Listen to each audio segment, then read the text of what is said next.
pris à l'aéroport d'Ondjili. Il a été pris, ça c'est la certitude. Il a été pris avec un visa en destination de Dubaï. Il s'est rendu à Dubaï. Un visa valide, avec un passeport, un billet valide d'une société, comment on appelle ça, Kenya Airways, c'est-à-dire qu'il devait passer par Nairobi pour aller à Dubaï. Bon, les rumeurs circulent disant que voilà, il voulait rejoindre l'autre qui est l'AFC. Oui, selon ce qui se raconte sur la toile. Je suis au conditionnel. Il ne se rendrait pas jusqu'à Dubaï, il s'arrêterait au niveau de Nairobi, à partir de là. Est-ce qu'on peut arrêter quelqu'un pour les rumeurs?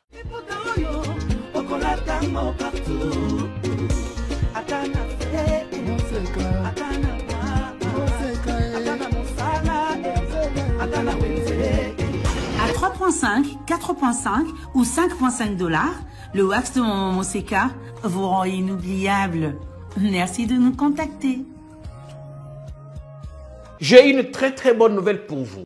Si vous êtes à l'étranger et que vous souhaitez envoyer de l'argent à vos proches qui sont ici au pays, voici l'application qu'il vous faut. SendWave. C'est ultra rapide, sécurisé et surtout sans frais d'envoi.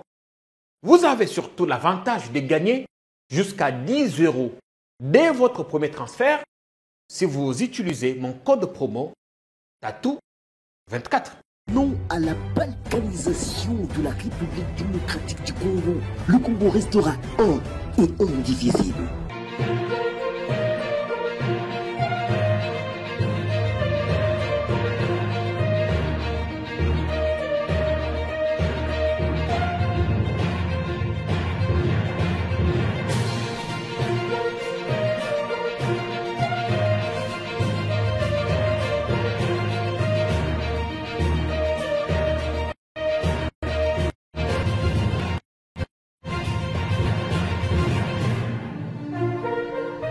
Bienvenue sur Politiquant, la force du détail, ici même où on a appris à vous donner depuis un temps les indispensables. Ce qui se dit avec beaucoup de pertinence et qui se dit très peu ailleurs. Vous êtes au bon endroit, au bon moment. Alerte rouge à l'aéroport d'Ndjili et notre opposant y a été cueilli hier. On a quelques infos à vous donner. En début de soirée hier, des folles rumeurs ont circulé gagnant la toile au sujet de ce que certains ont qualifié de la mort, la prétendue mort ou le prétendu décès de Setskikouni, opposant arrêté depuis 11 jours maintenant, qui n'a jamais rencontré ni sa femme, ni ses enfants. Nous, ici, à Politiquant, on a passé quelques coups de fil, on a des nouvelles à vous donner. Il y a beaucoup d'autres choses sur lesquelles nous reviendrons dans l'émission. Des révélations, s'il vous plaît. Asseyez-vous confortablement. On a fait venir le pertinent Patrick Sahel. Bienvenue, Patrick. Merci beaucoup de l'invitation et très cher Jean-Pierre KMB. Je suis très heureux d'être là, comme d'habitude d'ailleurs, assister à cette émission. Mais si vous revenez une fois par trimestre, c'est pas grave. À partir, c'est de notre faute, Patrick.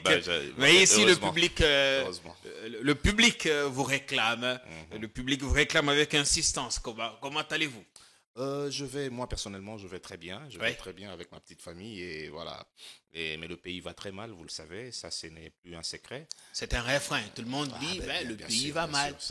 Il suffit de chanter cette chanson et de reprendre ce refrain.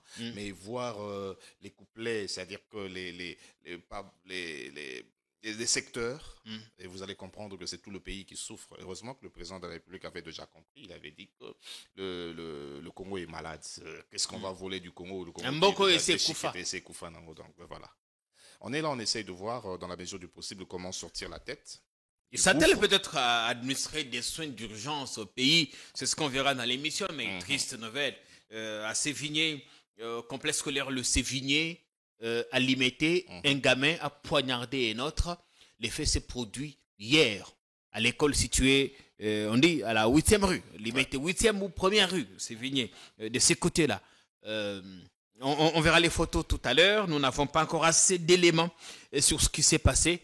Mais la dernière information, c'est qu'un gamin de la 8e année a poignardé un autre à l'aide d'un bistouri. Voilà, la victime, vous le voyez à la télé, un gamin parti à l'école qui ne reviendra plus jamais. Et Et voilà, le bourreau, on le verra, il est présenté comme fils d'un expatrié. Patrick Aymon, très très vite avant d'entrer dans... C'est très triste. Je compatis avec la famille de ce petit garçon. Mais ici, les responsabilités sont un peu... voilà, je vais partager les responsabilités. Je commence par les parents de celui qu'on peut appeler aujourd'hui... assassin. L'assassin, ouais. L'assassin. Parce que c'est les parents qui font les cartables des enfants. C'est-à-dire que l'enfant, je ne l'appelle pas présumé assassin parce que l'acte a été commis à l'école et l'autre gamin est décédé. C'est un sujet égyptien. Vous savez comment les Égyptiens entrent au Congo? D'après ce qu'on dit. Ils atterrissent pas à Ndjili. Ils entrent par Lufu. C'est-à-dire qu'ils atterrissent en Angola. Ils ont le visa angolais. Ils atterrissent en Angola. Et je ne sais pas par quelle magie, tous ces Égyptiens, même ceux qui nous vendent à Kinshasa, vous voyez les Égyptiens en train de passer, vendre tout ce qui est ménagère et trucs. Ils ne viennent pas par l'aéroport de Ndjili. Ils atterrissent en Angola et ils entrent par Lufu. Avec quel visa? Avec le visa, certainement le visa angolais. Ils n'ont pas de visa au Congo. Comment faut-il pour entrer ici? Mais il faut demander à Kachantouale, il faut demander à Tendai, qui est le directeur divisionnaire de la DGDA à Lufu. Nous avons tout un dossier. Nous sommes en train de réunir les documents et même les photos. Ils entrent toujours à Lufu au-delà de 19h. Il y a des gens qui sont en situation irrégulière ici. Bien sûr, il y a les Égyptiens, il y a les Chinois, il y a quelques Indiens aussi. Même les Chinois. Mais bien sûr, surtout les Chinois. Mais maintenant, là, nous commençons à perdre nos enfants. Et ils viennent comme ça. Mais posez un peu la question aux tenanciers de ces écoles. Quand les parents viennent inscrire ces enfants à l'école, ils vous présentent quel document? Nous avons vécu à l'étranger aussi, mais même pour inscrire l'enfant à l'école, il faut avoir un visa valide. Mais ces gens-là qui n'ont pas de visa, ils sont chez nous. Ils travaillent la nuit, ils travaillent la journée. Ils n'ont pas de documents qui... D'après les dernières informations, ce jour, le père, le responsable du gamin assassin, ne s'est toujours pas présenté. Il ne va pas se présenter à l'école. Il ne peut pas le faire parce qu'il n'a pas de visa. Certainement, je sais qu'il n'a pas de visa. C'est comme ça qu'ils évoluent. Maintenant, au moment où nous parlons ici, ils sont en train de passer des coups de fil. Vous allez voir que celui qui viendra au nom de cet enfant sera un Congolais. J'ai même peur que ça soit une personnalité du pays, parce que eux, ils ont leur gouvernement. Ces gens-là qui viennent faire le business ici chez nous, ils ont leur gouvernement, ils ont leur ministre de justice. Maintenant, c'est leur ministre de justice qui va contacter quelqu'un de chez nous, un généraux, je sais pas qui, ou un ministre carrément qui est à leur solde, qui viendra plaider le cas de leur enfant. Pendant que nous, en RDC, nous avons perdu un gamin qui avait de l'avenir.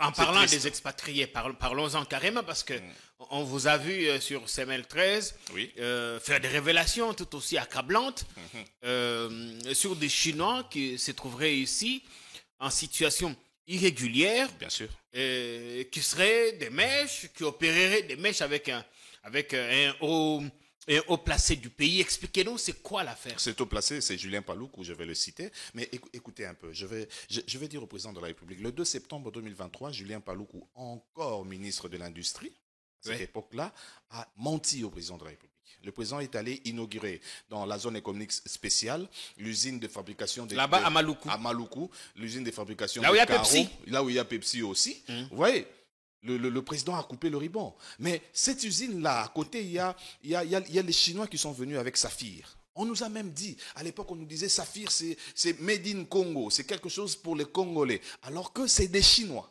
Quand on a dit, Saphir, c'est quoi la firme qui fabrique les faïences et les carreaux. Les carreaux. La firme qui est là-bas dans notre zone économique spéciale. On a dit pour la première fois, nous achèterons des carreaux bien sûr. made in Congo. Okay, c'est bon. Allez-y d'abord voir c'est quoi qu'ils appellent carreaux. Dans la cité, parce que moi j'habite la cité, je ne suis pas comme ceux qui sont du bon côté du pouvoir, de l'histoire, qui habitent la Gombe. Moi j'habite la cité. On appelle ça biscuit. Un carreau qui je ne sais pas si je dois dire comment, c'est-à-dire que dans la concurrence, on n'achèterait pas ces carreaux-là. Tous ceux qui sont au pouvoir n'habitent pas la Gombe. Je connais par exemple le professeur Essambou, qui vit toujours ne vous en faites chez pas. lui, je connais là-bas, à Rigidi. Je connais le professeur Essambou. Je suis un étudiant du professeur Essambou pendant qu'il était encore chef de travaux de M. Bochab. M. Bochab était mon professeur de droit constitutionnel au campus à l'UNIKIN et Essambou était son chef de travaux. Je le connais très bien, je le salue. Tous ceux qui sont du bon côté de l'histoire ne sont pas de méchants. Il y a de bonnes personnes aussi, comme Messambo que vous avez cité, je jette de fleurs. Écoutez, les Chinois sont ici chez nous. Oui. Vous dites qu'on ne fabrique pas des carreaux, mais plutôt des biscuits. Des biscuits. Parce les avez-vous achetés? Les avez-vous testés? Allez-y. Ou vous vous contentez de ce que les gens racontent? Parce que après le lancement des Pepsi, il y a eu une campagne des SAP. Oui. Les gens ont dit, mais on veut diaboliser un produit fabriqué ici qui emploie une main-d'œuvre locale. Très cher Jean-Pierre Kayembe, j'habite Triguini, vous le savez. Leur entrepôt est à la Fikine, allez-y voir, j'ai acheté. Certainement, je ne pouvais pas acheter autant de mètres carrés ou mètres cubes pour perdre mon argent. J'ai acheté un seul carreau, j'ai testé, ce n'est pas ce qu'on avait avant. Et ils veulent avoir le monopole. Ils arrivent chez nous avec un visa obtenu en Chine pour la République du Congo.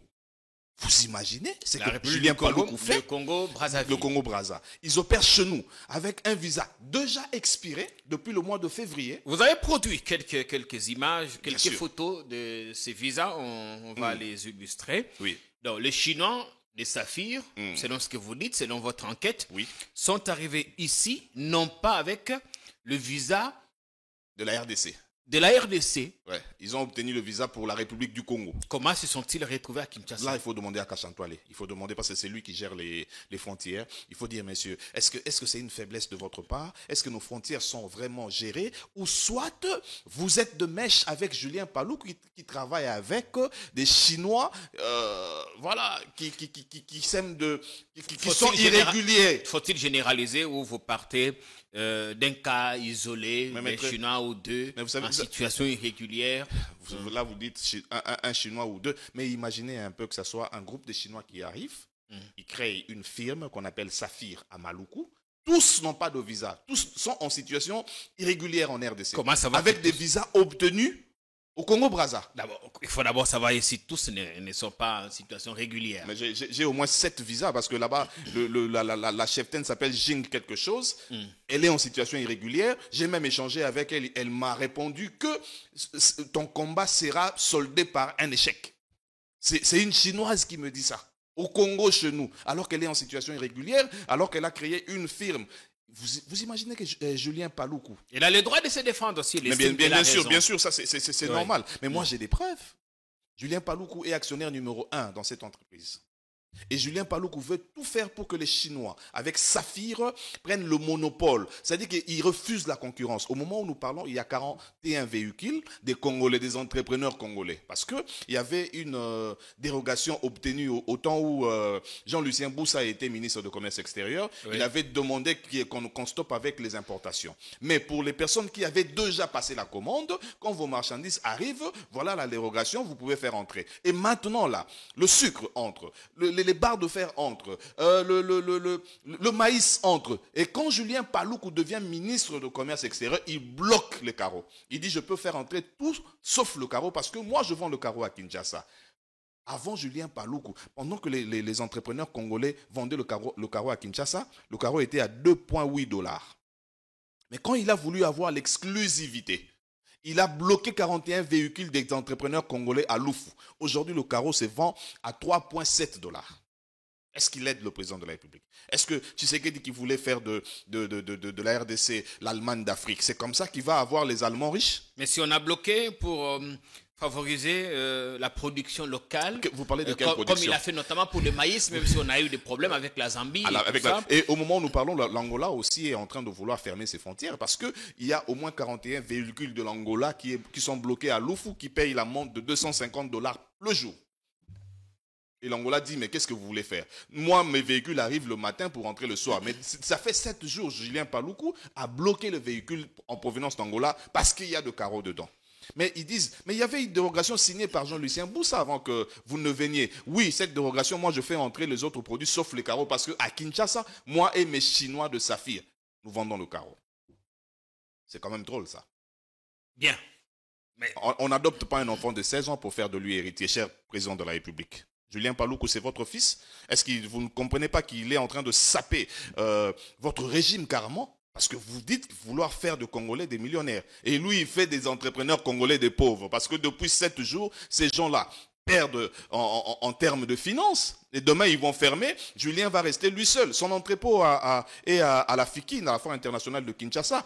Allez-y voir. C'est que lui, ils vont avec ses Chinois comme Caro. Et d'ailleurs, mais est-ce qu'un ministre peut être actionnaire dans une entreprise privée, dans une firme privée? Ça, nous ne pouvons le démontrer ici. En parlant de la FIKIN, les conteneurs qu'on avait entreposés là-bas, j'ai vu qu'on a commencé à les déplacer.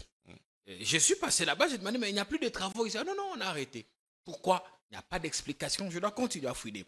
Et donc, oui, on est d'accord, mais promouvoir la production locale n'est pas une mauvaise chose. Une très bonne chose. Une très bonne chose. Mais il faudrait que cette production locale soit vraiment locale pour nous. Mais vous savez que depuis 2 jours, les travailleurs chinois ont grévé? Chinois et indiens. Qui sont dans le secteur du commerce. Mais voilà. C'est-à-dire que vous pouvez promouvoir l'entrepreneuriat local, c'est une bonne chose. Mais à quel prix? Assurez-vous quand même que nos compatriotes sont bien payés aussi. Mais ils sont très mal payés. Ouais. J'ai quelqu'un qui m'a envoyé sa décompte finale. La personne a travaillé pendant 8 ans. Les Chinois a dit, mais non, moi je ne reconnais que 4 ans. Et dans ce 4 ans, je te paye $91,7 des décomptes finales. C'est comme ça que moi je peux faire en Chine? C'est comme ça que je peux faire en Inde? Je connais la Chine, je connais l'Inde pour avoir vécu là-bas. Est-ce qu'un expatrié peut avoir le privilège et le droit que nous octroyons à ces gens-là ici chez nous? Ah, ici, c'est quoi quand même? Ici, c'est la jungle. C'est-à-dire qu'un non-État, on peut dire comme ça. C'est-à-dire que nous ne sommes pas gouvernés. Parce que s'il y avait la DGM, est-ce qu'il y aurait autant d'Égyptiens ici chez nous, illégal? S'il y avait vraiment une autorité à la DGM, s'il y avait vraiment une autorité au ministère de l'Intérieur, ici je salue Jekmen Chabani, mais je dois dire la vérité, est-ce qu'on aurait des Chinois en situation irrégulière ici chez nous, avec un visa du Congo-Brazza, mais exerçant chez nous? Mais le problème, c'est extrêmement grave, ça. Mais le problème de migration irrégulière et tout ça, c'est partout. J'ai vu l'Allemagne donner un moratoire à tous ceux qui vivent sur son territoire, qui n'ont pas de documents, et que dans 2 semaines, je crois, ils vont opérer. Mais demander à l'Allemagne d'Afrique aussi de donner ce moratoire, on en a besoin. C'est-à-dire que, mais vous savez qu'il y a certaines personnes, même ici, je veux dire les choses telles qu'elles doivent être dites. Il y a certaines personnes autour du président de la République qui, détenteurs des passeports belges, n'ayant pas de visa congolais, mais exerçant au Congo. On les connaît. Demandez à toutes ces personnes-là qui sont autour du président de la République, montrez-nous vos passeports belges, ou montrez-nous ne serait-ce que vos passeports congolais. Est-ce que vous avez le visa congolais? Parce qu'il y a des Belges autour du président. Est-ce qu'ils ont le visa congolais? Alors la DGM, demandez à Kachantoile de nous produire le tableau de tous ces binationaux qui sont ici, qui sont dans le gouvernement, qui sont dans les ministères. Est-ce qu'ils ont le visa valide de la RDC? Parce que du moment où, vous savez, l'article 10 qui dit, ou 1 ou 10, la nationalité congolaise est une exclusive. Une exclusive, ouais. Bon, comme vous avez déjà sapé cet article-là, mais vous exercez en RDC avec une autre nationalité, montrez-nous ne serait-ce que le visa congolais. Bien. Ils n'en ont pas. Donc, mais ils sont ministres, ils sont présidents je ne sais pas de quoi, et ils sont DG quelque part. Vous demandez à ce qu'on ouvre les yeux dans ce qui concerne Saphir, que la production locale soit de bonne qualité, vendue relativement à un prix abordable par rapport à ceux qui importent, qui payent la douane et tout ce qui va avec. Et puis l'économie demande à ce que la concurrence. Il faut qu'il y ait concurrence. Mais pourquoi Julien Paluku ne veut pas de concurrence? Parce que vous avez votre production locale avec Saphir, une firme étrangère, c'est-à-dire les Chinois. Mais permettez au moins aux entrepreneurs congolais de faire entrer aussi leurs marchandises, accepter la dérogation qu'avait produite Jean-Lucien Boussan. Il faut voir maintenant, elle s'étend sur quelle durée? La dérogation s'étend sur la dérogation s'étendait sur... C'était 1 mois de dérogation.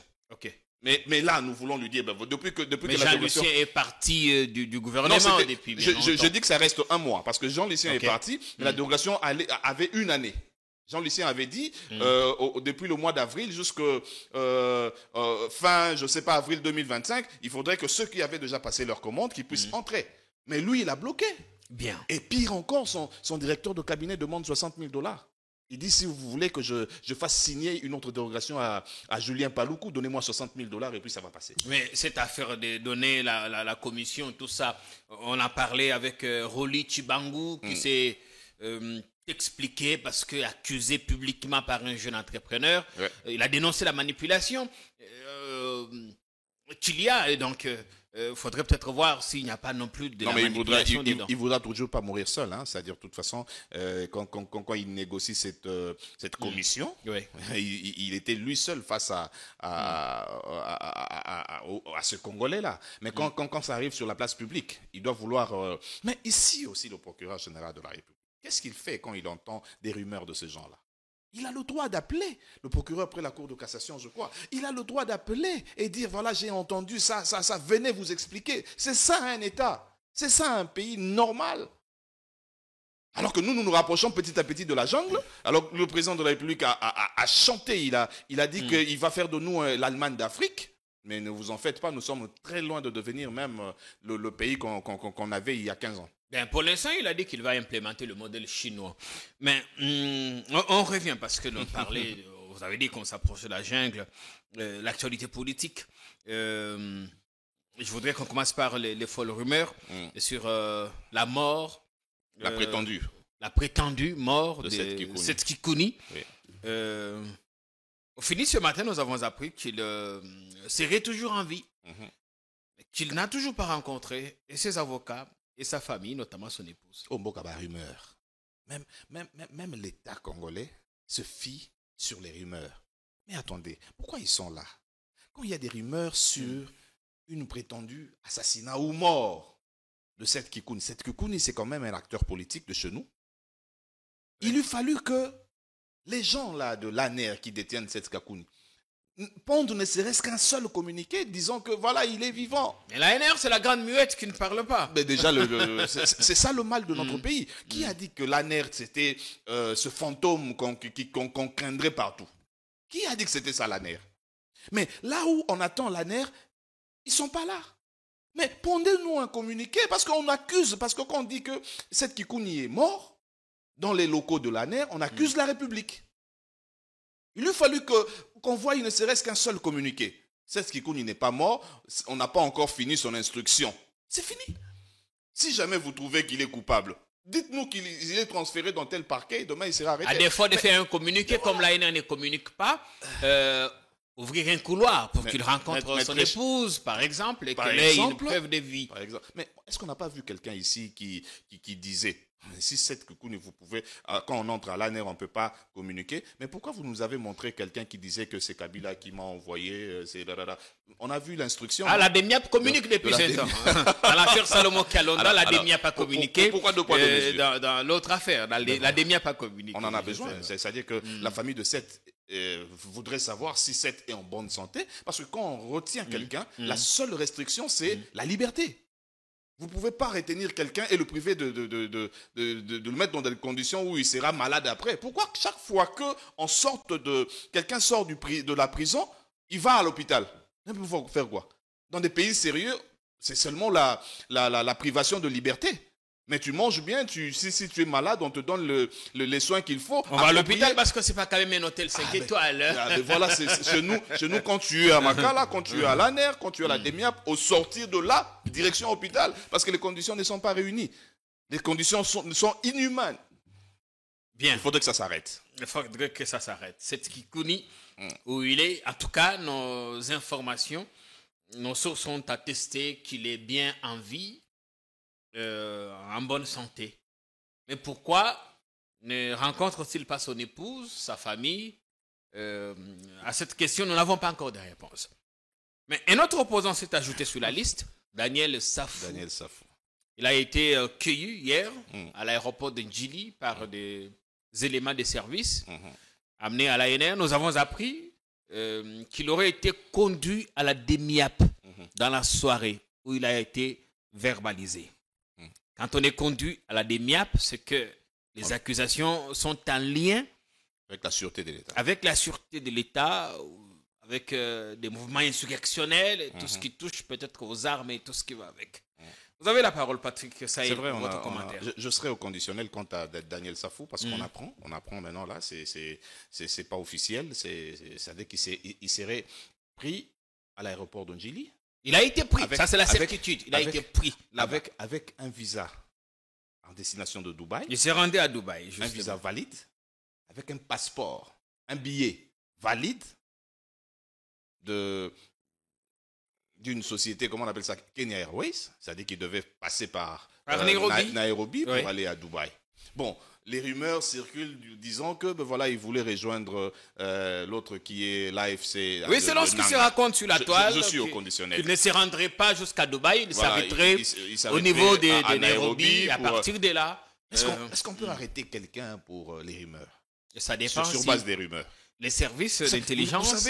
Vous savez les frustrés qu'il y a au Congo.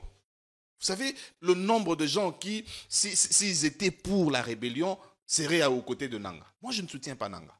Mais arrêtez. C'est-à-dire que ne permettez pas qu'il y ait plus de frustrés.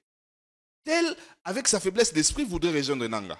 L'autre, avec son esprit assez assidu, peut faire autre chose à Kinshasa.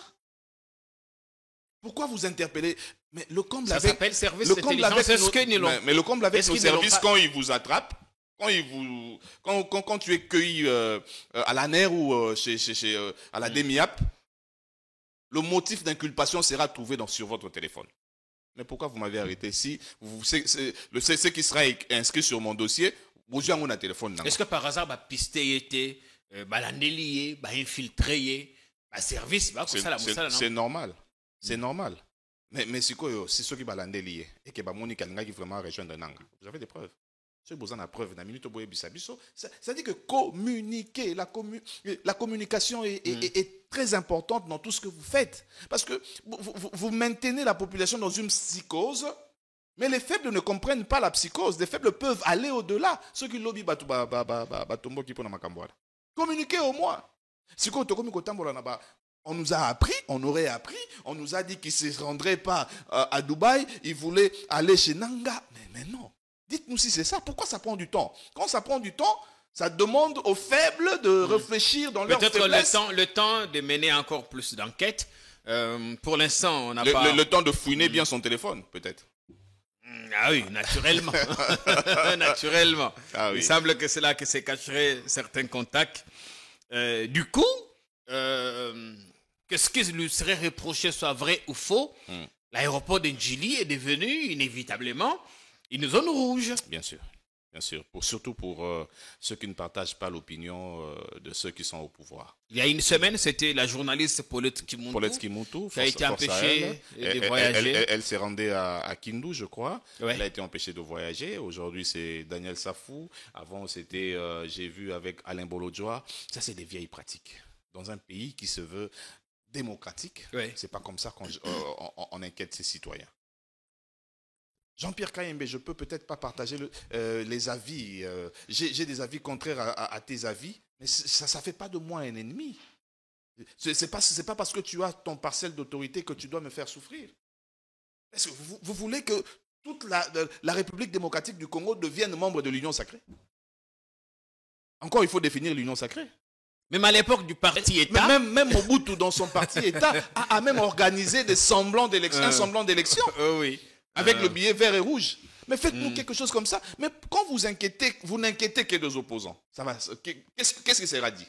Ça dit que vous créez d'autres frustrés. Après Paulette Kimuntu, après Ale Bolodjoa, après Daniel Safou. Ça sera qui le prochain?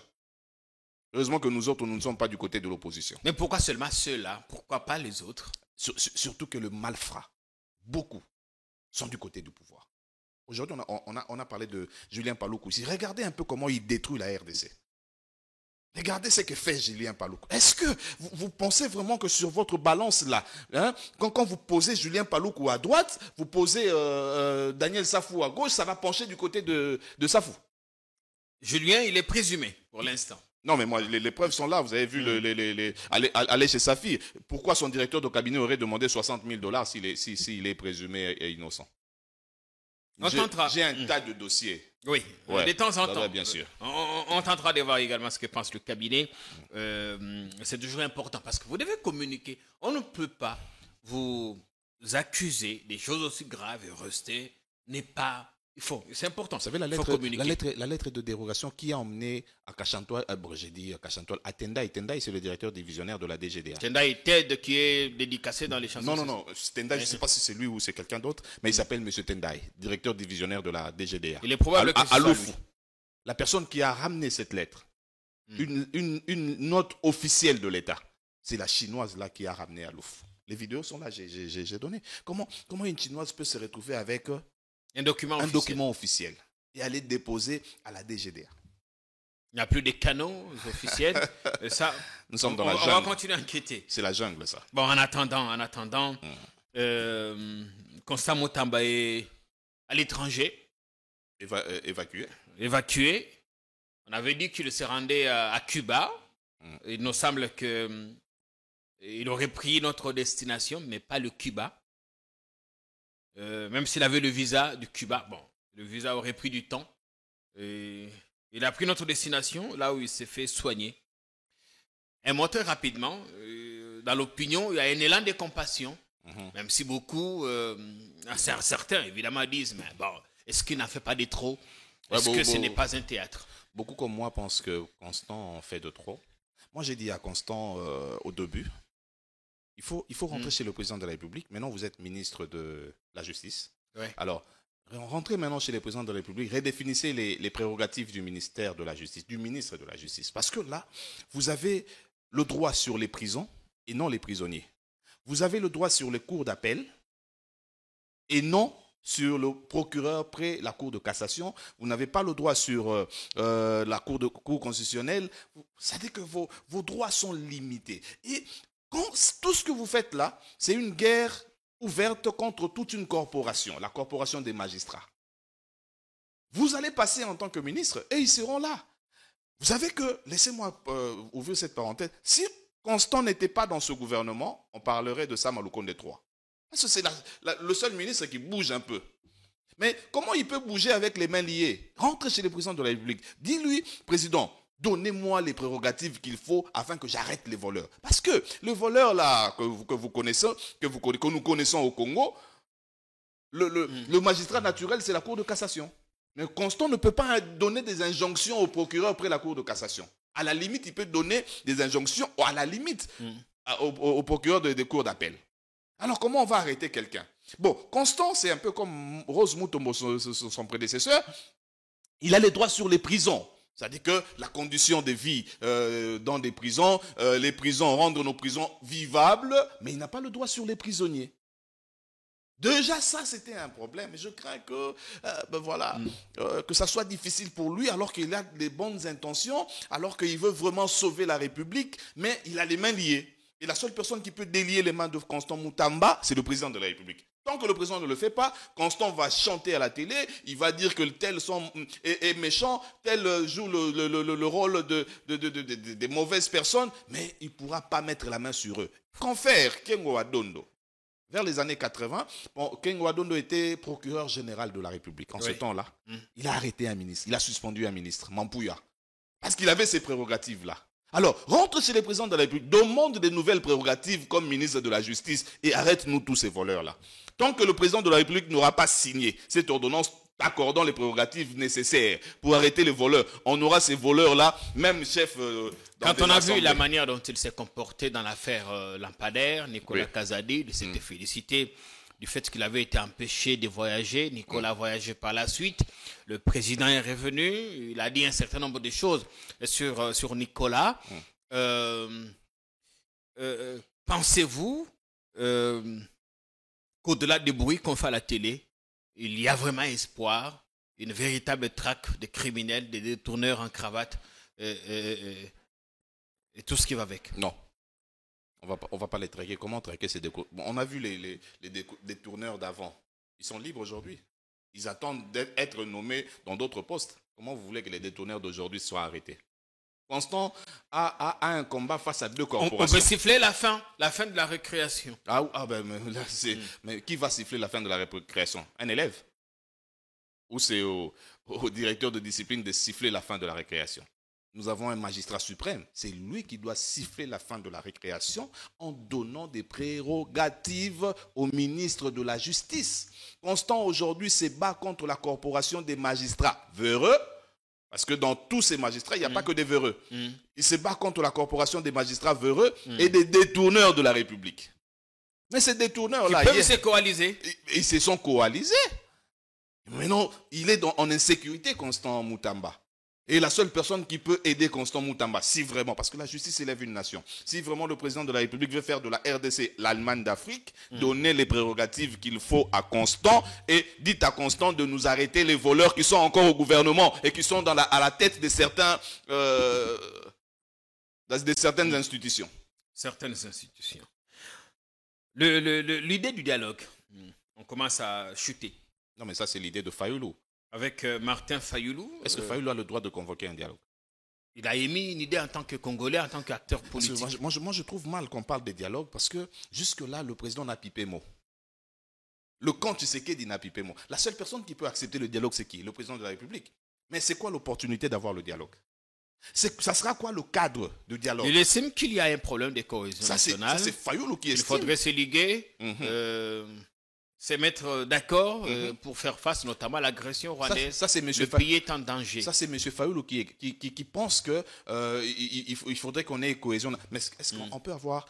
Vous parlez de la cohésion nationale pendant que le président de la République traite Kabila d'être le chef de ceux qui préparent la rébellion, pendant qu'il traite Katumbi de borderline.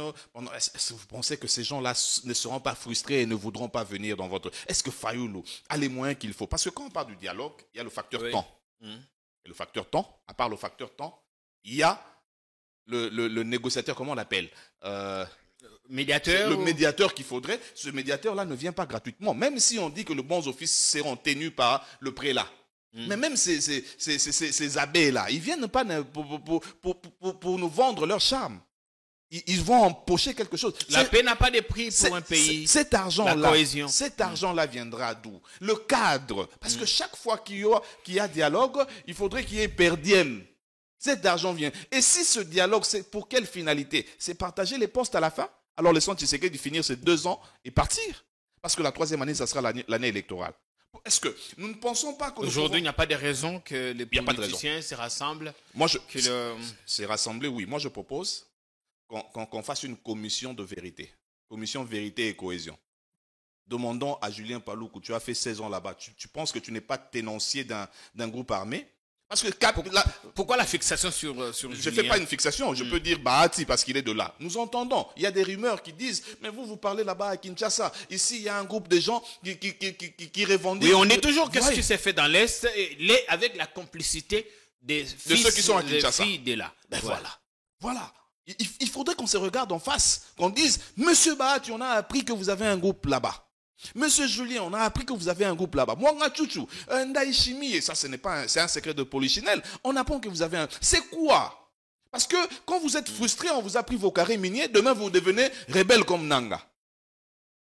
Est-ce qu'il ne faudrait pas qu'on se regarde en face? Mais ce cadre-là, moi, je suis tellement pas d'accord avec le terme dialogue. Cherchons un cadre et parlons-nous, disons des vérités en face. Moi, je préfère encore que ça soit au stade des martyrs, retransmis en direct à la RTNC, comme ça on va savoir, ah bon, groupe armé. Parce que c'est ce qui donne la force à Kagame. Kagame il dit, mais entre eux, tel a un groupe armé, l'autre a un groupe armé, pourquoi moi je n'entrerai pas? Alors c'est vous qui ouvrez la porte à Kagame. Kagame aujourd'hui, mais quand vous ouvrez la porte à Kagame, c'est les Congolais qui meurent. Comme dommages collatéraux. Pour protéger Bakare Minier. Non, pas de dialogue. C'est pas important, c'est inopportun. C'est inopportun. Actuellement, moi je pense que M. Félix Tshisekedi a 3 années. Laissons à Félix Tshisekedi de finir son mandat. Et voilà. Du moment où lui-même ne s'est pas exprimé autour du terme dialogue, mais pourquoi on débattrait sur ça? Ça c'est Fayoulou. Est-ce que Mais il y en a quelqu'un d'autre était ici sur le plateau, disait que Fayoulou est plutôt téléguidé par le pouvoir, qu'il serait au service d'un laboratoire obscur. Est-ce que c'est votre avis? Vous savez que moi je ne sais pas affirmer ou confirmer ces genres de choses, parce que si jamais Fayoulou est téléguidé, lui il dit qu'il veut organiser le dialogue et à la fin il n'y aura pas partage du pouvoir. De qui se moque-t-on? Voilà. Chaque fois qu'il y a dialogue à la fin, vous vous souvenez du dialogue de Kodjo en 2016? Mais ça peut faire exception cette fois. Il y a toujours une fois dans la vie. Ça, c'est lui qui vient avec ça dans son esprit. Est-ce que Katumbi, si jamais il acceptait, il viendrait aussi avec, voilà, nous allons dialoguer. Si on va dialoguer pour la paix en RDC, et à la fin, on ne se partage pas le gâteau, ça sert à quoi de venir? Alors, laissons à Tshisekedi finir son mandat calmement. Il en a besoin. Déjà, le facteur temps. Parce que quand vous parlez du dialogue à la fin, il y aura un petit glissement qui ne dira pas son nom. Pourquoi on doit glisser? Pourquoi attendre la 6e année? Pour peu qu'il s'accorde, pour peu que la paix revienne. On peut s'accorder. On a vu Tshisekedi, M. Tshisekedi, le jour où il signait le protocole d'accord avant les élections, tapoter le dos de Fayoulou en disant « Monsieur Fayoulou, on nous appelle là-bas. » Ils sont amis. Il peut s'appeler au téléphone Toto Tchanase pour l'intérêt du peuple. Tchanase n'a pas de téléphone. Stade des Martyrs et puis c'est fini. Est-ce qu'il faut un cadre qu'on appelle dialogue pour ça? Mais si vous voulez un cadre, parlons, disons-nous des vérités. Bazawana, ministre, Bazawana, autour du président de la République, Bazana, groupe armé. Bazawana, Basolana, Kagame. Ils sont là. Alors, regardons-nous en face, tout la vérité, sauvons la nation. Est-ce qu'on a besoin de dépenser l'argent pour le dialogue? Qu'est-ce que vous n'avez pas dit ce matin? Ce que je n'ai pas dit, c'est... Je pense que il y a un touriste au sommet de Kinshasa, le gouverneur de la ville. La ville est très très sale, même devant le gouvernorat. Quand vous dites qu'il est touriste, qu'est-ce qu'il a fait? On l'a vu une seule fois en Chine, rien d'autre. Moi, je l'ai vu dormir en Chine, je ne sais pas. Est-ce qu'il peut dire qu'il a accompagné le président de la République? Le président parlait et lui, il dormait. Kinshasa, Chine, c'est autour de 18 à 19 heures. Quelqu'un peut il était tellement fatigué et la personne à côté de lui ne dormait pas, mais lui, il a... Mais regardez Kinshasa... Zacharie a dit qu'il lisait plutôt sur son papier qu'il ne somnolait pas, même si dans les images, on a vu autre chose. Laissons Zacharie mourir de sa propre turpitude. Nous, on parle de choses vraies, on est censé, on est intellectuel. Laissons Zacharie dans son show, faire son show calmement, et puis voilà. Il en a besoin pour que son nom soit cité. Voilà, on a cité son nom. On ne devait même pas qu'il soit dans sa tombe. Les premières actions qui sont posées jusque-là ne rassurent pas, notamment les actions de salubrité et tout ça. Il a posé quelles actions? On a vu quelques cantonniers. Vous parlez de quoi? Jean-Pierre Kaïmbe, quand vous quittez chez vous pour arriver ici à la Gombe, vous traversez 4 ou 5 communes. Vous voyez comment Kinshasa est trop sale? J'ai vu quand même quelques cantonniers, ça c'est vrai. C'est ça, vous appelez ça quand...